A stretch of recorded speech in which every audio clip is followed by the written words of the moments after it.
সামনেই আসছে পয়লা বৈশাখ। নববর্ষের দিন খাঁটি বাঙালি থালি না হলে কি চলে, তাও আবার বাজেটের মধ্যে? হ্যাঁ, এরকমই খোঁজ দিতে চলেছি। আমার মতে মাছে ভাতে বাঙালির অথেন্টিক বেঙ্গলি থালির মধ্যে দুটো আইটেমের ডিমান্ড থাকে, এক সর্ষে, দুই পোস্ত। আর সেই ডিমান্ড ফুলফিল করে বাঙালির রসনা তৃপ্তি করতে হাজির গড়িয়াহাটের কাছে এই সর্ষে পোস্ত রেস্তোরাঁ। নামই যখন সর্ষে পোস্ত, তাহলে সেখানে বিশুদ্ধ বাঙালি থালি যে পাওয়া যাবে সেটাই স্বাভাবিক। এই গরিমা বিল্ডিং এর ফার্স্ট ফ্লোরে রেস্টুরেন্টটি অবস্থিত, আর গ্রাউন্ড ফ্লোরে আছে সিটিং অ্যারেঞ্জমেন্ট, তবে সেটা ওয়েট করার জন্য। চলো এবার দোতলায় যাওয়া যাক। সিঁড়ির পথ থেকে শুরু হচ্ছে বাঙালিয়ানা ছোঁয়া। এইরকম সুন্দর ছবির মাধ্যমে পুরো জায়গাটা ডেকোরেশন করা, আর এইরকম ছবির মাধ্যমেই কিন্তু সকলকে স্বাগত জানানো হচ্ছে।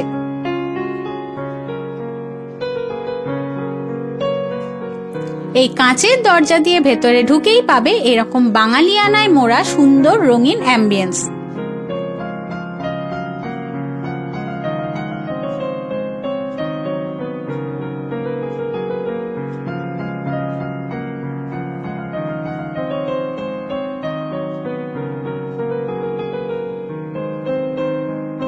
এবার দেখে নাও এইখানকার মেনু কার্ডটা। এখানে কি কি পাওয়া যায়, তার দাম কত, এসব যদি না জানো তাহলে বাজেট প্ল্যানিং করবে কি করে? ভিডিওটা দেখতে দেখতে ভিডিওটা পজ করে এখানের মেনু কার্ডটা দেখতে দেখতে নববর্ষের দিন লাঞ্চ বা ডিনারের মেনুটা সেট করে ফেলো। আর এত রকম মেনু দেখে চ্যানেলটা সাবস্ক্রাইব করতে আবার ভুলে যেও না, আর পাশে থাকা বেল আইকনটাও প্রেস করে দিও, তাহলে যে কোনো ভিডিও নোটিফিকেশন প্রথমেই তোমার কাছে চলে যাবে। একটা কথা এখানেই বলে রাখি, তোমরা যে কোনো উইকেন্ডে বা ছুটির দিনে যদি এখানে যাও তাহলে প্লিজ হাতে সময় নিয়ে যাও। আমার অভিজ্ঞতা এখানে একটু শেয়ার করি, তাহলে বুঝে যাবে কেন বলছি হাতে সময় নিয়ে যেতে। আমি রবিবার দিন গেছিলাম দুপুর 12:10 নাগাদ। প্রথমে বলা হয়েছিল সব রেডি হয়নি, তাই গ্রাউন্ড ফ্লোরে ওয়েট করতে। ঠিক আছে, তারপর 10 মিনিট ওয়েট করার পর 12:20 নাগাদ বলা হলো ফার্স্ট ফ্লোরে যেতে। তখন গিয়ে টেবিলে বসে প্রথমেই অর্ডার করে দিয়েছিলাম কি কি নেব।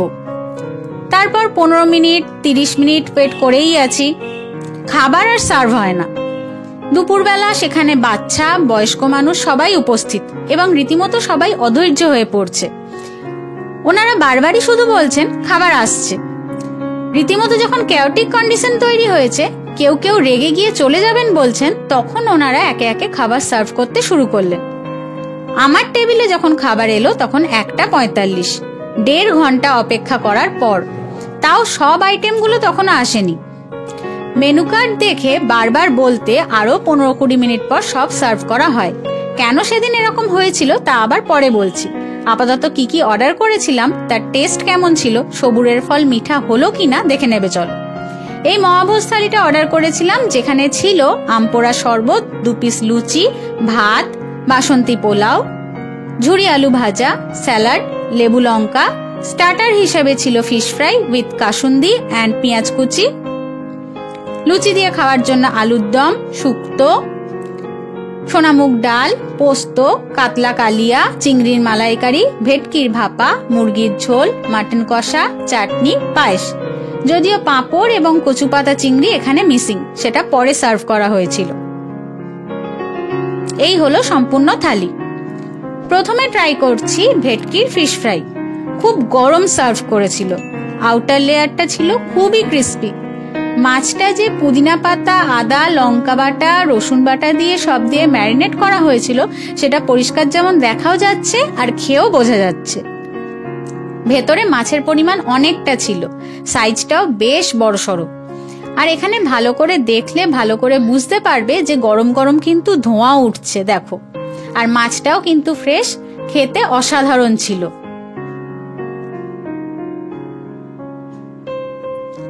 এরপর লুচি আর ছোট ছোট আলুর লাল লাল কষা আলুর দম। অতক্ষণ অপেক্ষা করার পর বেশ ভালো খিদে পেয়েছে। তারপর এরকম জিভে জল আনা লোভনীয় খাবার। লুচি আলুর দম যেমন খেতে হয় নর্মাল ভালোই খেতে। আলুর দম দেখতে যতটা রিচ, খেতে বেশ ভালোই, হালকা। এরপর ভাতের সঙ্গে শুক্তো। শুক্তোর পরিমাণ যদিও খুবই কম, ঘন গ্রেভি, 1 পিস করেই বড়ি, আলু, উচ্ছে, রাঙালু সব দেওয়া ছিল। তেঁতোর পরিমাণ খুবই কম, খেতে খুবই ভালো। তবে শেয়ারেবল থালি যেহেতু, সেই হিসেবে কোয়ান্টিটিটা একটু বেশ কম। এরপর ছিল এরকম ঘন সোনামুগের ডাল, তার মধ্যে কড়াইশুঁটি দেওয়া, হালকা ঘিয়ের ফ্লেভারও ছিল।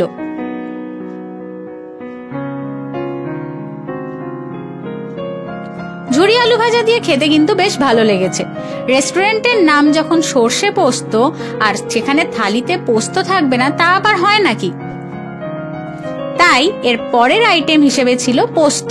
তবে পোস্তর পরিমাণ দুজন শেয়ার করার জন্য ঠিকঠাক ছিল। বেশ ভালো পরিমাণে পোস্ত দেওয়া, হালকা কাঁচা লঙ্কার ফ্লেভার ছিল, হালকা ঝাল, খেতে কিন্তু ছিল দুর্দান্ত। এখনো পর্যন্ত সবকটা ভেজ আইটেমই কিন্তু খুব ভালো লাগলো। এই যে ততক্ষণে এসে গেছে কচুপাতা চিংড়ি। চিংড়ি এতই অল্প যে প্রথমে দেখাই যাচ্ছিল না, আর এটার কোয়ান্টিটিও একটু কমই ছিল। প্রথমে তো পাতে চিংড়ি ওঠেইনি, তারপর খুঁজে দেখলাম 2-3 পিস মতো চিংড়ি ছিল। এটা খেতে খুব যে ভালো তা বলবো না, মোটামুটি। কচুপাতা চিংড়ির মধ্যে যে সর্ষের ঝাঁঝ তা এখানে কিন্তু মিসিং। এরপর ছিল কাতলা কালিয়া। বেশ স্ট্যান্ডার্ড সাইজের কাতলা মাছের পেটি দিয়েছিল। কালো জিরে কাঁচা লঙ্কা দিয়ে এই কালিয়াটা রান্না করা ছিল। মাছটা ফ্রেশ ছিল।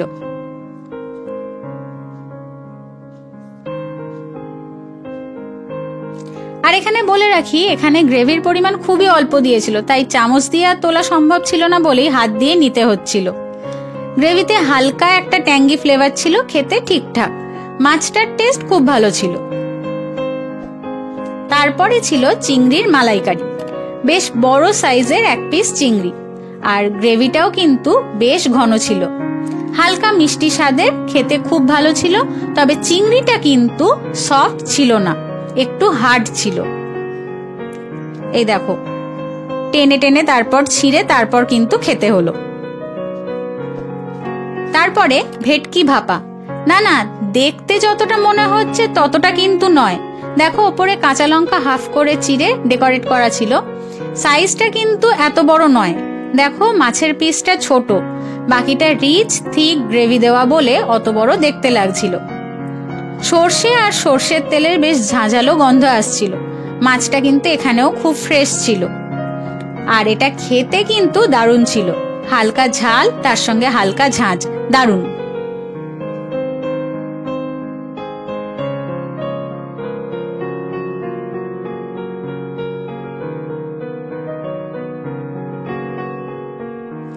এরপর বাসন্তী পোলাও দিয়ে কষা মাংস। এরকম সাইজে 3 পিস মাটন ছিল।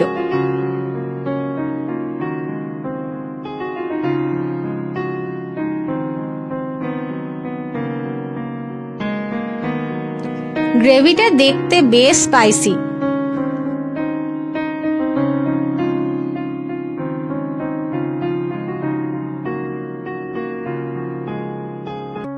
তবে মাটনটা কিন্তু ভালো সিদ্ধ হয়নি, যেটা খুবই দুঃখজনক ব্যাপার। রীতিমতো দেখো টানা হ্যাচড়া করে কাটতে হলো। তবে গ্রেভি যতটা স্পাইসি দেখতে, খেতে কিন্তু অতটাও স্পাইসি না, তবে কিন্তু স্বাদ দারুণ।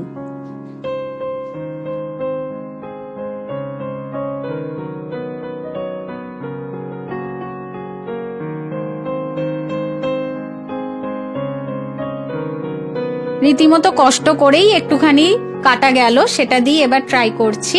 মিষ্টি বাসন্তী পোলাওয়ের সঙ্গে ভালোই লাগলো। এরপর আমার পছন্দের চিকেন আর পোলাও। চিকেন কিন্তু বড় সাইজে 2 পিস ছিল। এটা 1 পিস আর এই আরেকটা পিস। বেশ গাঢ় গ্রেভি, হালকা ঝাল, মিষ্টি বাসন্তী পোলাওয়ের সঙ্গে দারুণ কম্বিনেশন।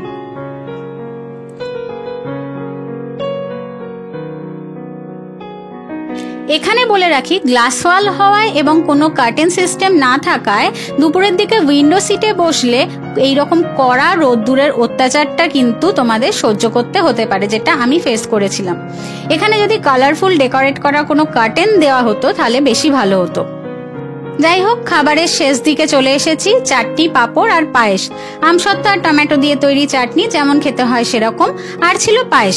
পায়েসটা খুবই ভালো খেতে, শেষ ভালো যার সব ভালো তার, মন ভরে গেল। এবার বলি কেন সেদিন খাবার সার্ভ করতে ওনাদের অত লেট হলো।